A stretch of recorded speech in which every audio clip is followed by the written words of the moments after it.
was a Friday afternoon, November the 22nd, 1963. I was a third grader in Mrs. Brown's class at the Brookwood Elementary School in Hope, Arkansas. Shortly after lunch, one of my classmates came running back into the classroom. He'd been at home for lunch, and he said, "The president has been shot." We were all mad at him. We said, "That didn't happen. You shouldn't talk like that." Pretty soon, our teacher came into the room and confirmed what he had said. For the next 2 hours, we sat as little kids in that schoolroom in Hope, Arkansas, like the rest of America, listening to the radio, trying to figure out what in fact had happened in Dallas, Texas that day. 45 years ago, that event changed the world, changed all of our lives. A young president taken from us, a young president who had brought a lot of hope and anticipation for what this country might be. People didn't care whether they were Democrats or Republicans that day. They cared that they were Americans, and their president had been killed. There was one first-hand observer to all of the events of that day in Dallas, Texas.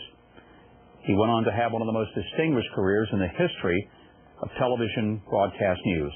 He's with us today to remember and to reminisce. Please join me as we welcome Dan Rather. Thank you. Thank you very much. Thanks. Hi, Governor. Dan, it's a pleasure to have you. Thank you so much for having me. Thank you very much for having me. Appreciate it. You know, thank you. Dan, happy to have you here as I am. Thank you. I first of all remember when you covered Hurricane Carla back as a reporter in 1961, and then went on to a distinguished career at CBS. You were in Dallas the day that John F. Kennedy died, and I think may have been the very first reporter to really break that story. Well, I was in Dallas that day, and our CBS News team, we were the first to break the news that the president had died. One thing I want to say to you right away, Governor. Sure. You and I and my wife, Jean, are the only people I know old enough to have gone home for lunch from school. Well, I'm old enough, and I'm beginning to look like it, too. Well, it's not true that I've been covering news since Sam Houston was writing, but I've been doing it for a while. Let's talk about that day. What was your assignment that day for CBS? Well, my assignment that day was, and the preceding days, was to put in motion, first of all, to plan and then execute the coverage of President Kennedy's trip to Texas. I was at that time chief of the Southern Bureau for CBS News, headquartered in New Orleans, but because I was a Texan, I was asked to plan our coverage. So I had planned the coverage, and it was my job to direct the coverage. We had anticipated that Dallas might be the toughest, roughest stop because of what had happened there politically before, but nobody imagined the president was going to be assassinated. Thought somebody might boo or put up a bad sign or something like that. But that was my job to coordinate our coverage. There was a full-page ad in the Dallas Morning News with, I think, some people that were protesting some of President Kennedy's policies. And like you said, there was a lot of controversy surrounding his visit to Dallas. But this really was out of the realm that most Americans could conceive that somebody would shoot one of our presidents. That just didn't seem like that was We all knew our history about Lincoln being assassinated and McKinley being assassinated. But by the time I came to adulthood, it was considered something deep in our past and the kind of thing that might happen somewhere in the Balkans in Europe, but certainly wouldn't happen in our beloved United States of America. And when I say I planned our coverage sort of centering on Dallas, to beef up a little in Dallas, it never entered my mind that anybody would even take a shot at the president, much less kill him. He'd had a wonderful day in Fort Worth before, and then had gone on to Dallas. Tell me, where were you and what were the circumstances when you first got reports that someone had shot the president? Well, Mike, I was just past the now well-known overpass. You had Texas School Book Depository, a railroad overpass, and just past that overpass. As part of our planning, we had film drops. Portable videotape didn't exist in those days. We didn't have it. So we had planned film drops along the motorcade route where people would drop off the film, and we had people to take it back to be processed and put on the air. And it was no big deal. Just before the motorcade was to leave the airport, I actually think it was underway, I said, well, I could go to the one spot where we don't have someone back past that overpass. So I was at the overpass. What you have is the overpass and then the now famous grassy knoll and the school book depository. So I was at just the other side of the overpass. I didn't hear any shots.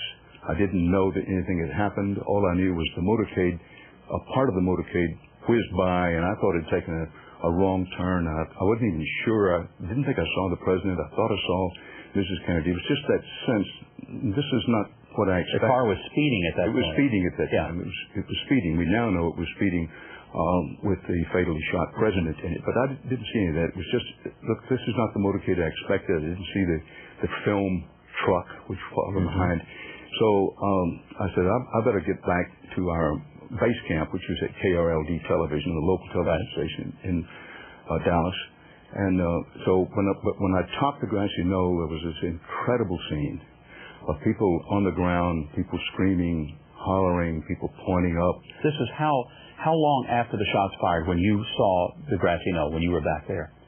Well, I would say no more than a couple of minutes. Okay. No more than a couple of minutes. Immediately after? Immediately after, because the shots were fired, the motorcade speeded up, came through the underpass. I saw them, they passed in front of me.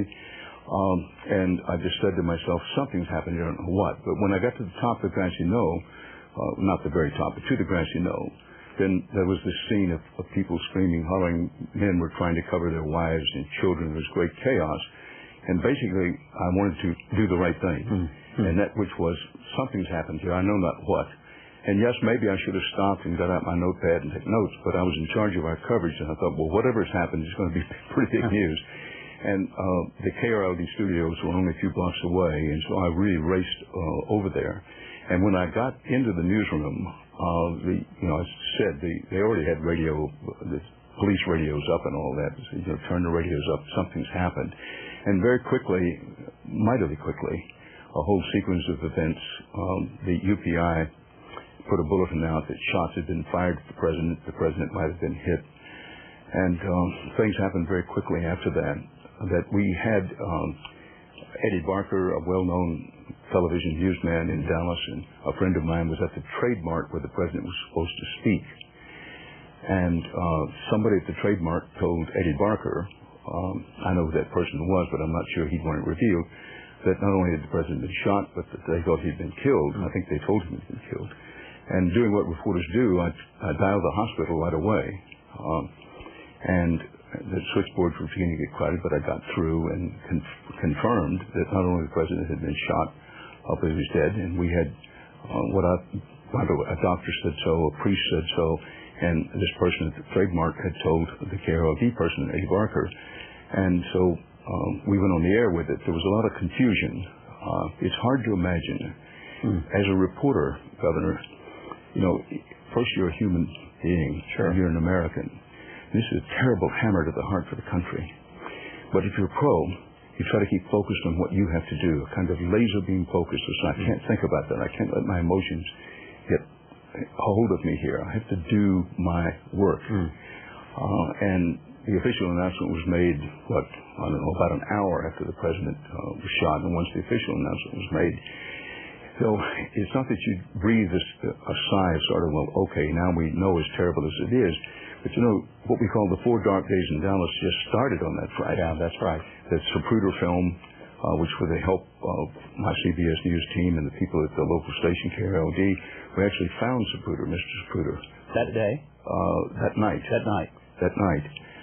He had a home movie camera. Right. We found him. And then, of course, on Sunday, the assassin was assassinated. And on Monday, the funeral for the president. But what a time. It was a remarkable time in America, and we're going to talk more about that when we come back from the break. More on the remembrance and reminiscing of that fateful day in Dallas, Texas, 45 years ago this weekend, with our guest Dan Rather in just a moment. This is Dan Rather at the now infamous corner. The corner window just below the top floor is where the assassin stuck out his 30... She had a terrible...